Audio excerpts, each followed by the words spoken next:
Social media पर हवा उड़ी हुई है कि टाइम्स ऑफ इंडिया ग्रुप के Hindi news channel times now Navbharat का एंकर सुशांत सिन्हा उल्लू है। यह बात साबित हो चुकी है। उल्लू से आशा यह है कि उसे दिन में दिखाई नहीं देता, और अगर वो उल्लू नहीं है तो उसे अपने माथे पर मोटा मोटा गुदना गुदवा लेना चाहिए। हाँ, मैं भाजपा का दलाल। अच्छा तो यही होगा कि सुशांत सिन्हा खुद ही तय कर ले कि वो दलाल है या उल्लू है। हालांकि मैं निजी तौर पर सुशांत सिन्हा को उल्लू कहे जाने का विरोध करता हूं। उल्लू तो उल्लू को भी नहीं कहना चाहिए। सुशांत सिन्हा की तो दो बड़ी प्यारी प्यारी आंखें हैं जिन्हें फाड़ कर वो टेम्परिंग को चुनावी प्रक्रिया बना देता है। ये टेम्परिंग नहीं बल्कि चुनावी प्रक्रिया का हिस्सा टाइप नजर आता है। क्या वो साइन करते होंगे या लिखते होंगे? हिम्मत देखो भाई, पत्रकारिता के पप्पू की हिम्मत देखो।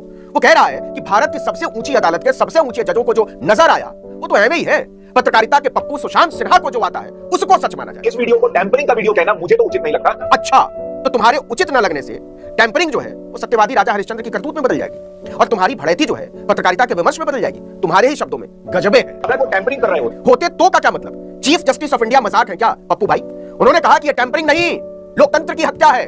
अपने ही ग्रुप का अखबार पढ़ा करो पप्पू भाई, पेपर पढ़ा करो महाराज। और ये अनिल मसीह है जो प्रिसाइडिंग ऑफिसर थे जिनके निरीक्षण में ये चुनाव हो रहा था। तुम जिस पर फिदा हो ना पप्पू सुशांत सिन्हा, उसके बारे में सुप्रीम कोर्ट ने कहा है कि आदमी लोकतंत्र का हत्यारा है और इसके खिलाफ कार्रवाई होनी चाहिए। इसकी करतूतें बर्दाश्त से बाहर, वैसे करतूतें तो तुम्हारी भी बर्दाश्त से बाहर है। तो देश तुम्हारी तरह के पत्रकारिता के पप्पू को सच माने या फिर सुप्रीम कोर्ट को? तुम ही बता दो, सुप्रीम कोर्ट को गलत और तुम्हें सच माना जाए। मुझे तो उचित नहीं लगता। चलो इतनी तो हया बची है, तो इतना तो समझ ही गए होगे कि गजबे और बॉस बोलने से आदमी हमेशा कूल और हिप नहीं लगता है, कई बार मूर्खों का सरदार भी लगने लगता है। कितना खराब लगता होगा टाइम्स ऑफ इंडिया में काम करने वालों को कि ऐसे ऐसे पप्पुओं के अगल बगल बैठना पड़ता है। अपना नहीं तो कम से कम अपने ग्रुप की इज्जत का ही ख्याल कर लिया करो, है भाई? पन्ना 1 2 ऑलरेडी हो गया है, और वो चौथा पन्ना उठाते हैं। ये पन्ना नंबर 5, पन्ना नंबर 6, पन्ना नंबर 7, पन्ना नंबर 8, पन्ना नंबर 9। इसको तो पन्ना प्रमुख बना देना चाहिए भाजपा को। अच्छा काम करेगा वहां, एक एक पन्ना ठीक से गिनता है। पन्ना प्रमुखों की कदर टीवी चैनलों से ज्यादा तो किसी भी दिन भाजपा वाले ज्यादा करेंगे ना। और जब पन्ना गिनकर ही काम करना है तो सीधे ओरिजिनल के लिए करो। डुप्लीकेट बनके करने से इज्जत का फालूदा हो जाता है। वो सिर्फ 8 कागज पर लिखते लिखते तब समझ में आता कि टेम्परिंग हो रही है। यार ये आदमी बहुत ही ढीठ और परम अश्लील है। शर्म नाम की चीज कतई नहीं है इसके अंदर। इसके संपादकों को सोचना चाहिए कि इतनी बेइज्जती कराने के बाद भी ये कह रहा है, तो इसलिए इस वीडियो से ये साबित तो नहीं कि भैया वहां पर टेम्परिंग हुई। पप्पू पने में इसका विश्वास देखकर एक से एक घोर नास्तिक भी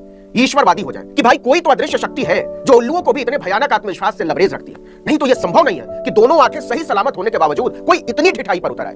भाजपा के बड़े से बड़े दलाल भी सन्न हैं, क्योंकि उनको पता था कि सुप्रीम कोर्ट में इनकी खाल उतरनी तय है, लेकिन ये नहीं पता था कि एंकर टाइप के जीव मगरमच्छ की खाल पहनकर एंकरिंग सीट पर बैठते हैं। तो इसलिए इस वीडियो से ये साबित तो नहीं कि भैया वहां पर टेम्परिंग हुई। अब जरा इस ढिठाई की वजह समझिए। मेडिकल साइंसेस के मुताबिक कुछ लोगों को कुछ चीजों से एलर्जी हो सकती है, लेकिन चरक संहिता से लेकर आयुर्विज्ञान तक की किताबों में यह नहीं लिखा है कि दलाल टाइप के लोगों को किस किस चीज से एलर्जी हो सकती है। ये बहुत बाद में जाकर पता चला कि उन्हें कुछ नामों से भी एलर्जी हो सकती है। अरविंद केजरीवाल जी ने एक वीडियो जारी, फिर क्या था? आगे की बात समझ ही गए होंगे। जुबान में छाले निकल आए टाइम्स नाउ नवभारत वाले लल्ले के, और उस वीडियो के आधार पर यह कहा गया कि देखिए ये सबूत। अब सुप्रीम कोर्ट को क्या कहोगे प्यारे? है हिम्मत जो बोल सको कि सुप्रीम कोर्ट की जो टिप्पणी है वो उचित नहीं लगती। जज साहबान को इसे लोकतंत्र की हत्या नहीं कहना चाहिए था। बोलो बोलो। तुम्हारे चुनाव अधिकारी की खाल नहीं उधेड़नी चाहिए थी। बोलो ना। उसे सजा देने की बात नहीं करनी चाहिए थी। बोलो प्यारे।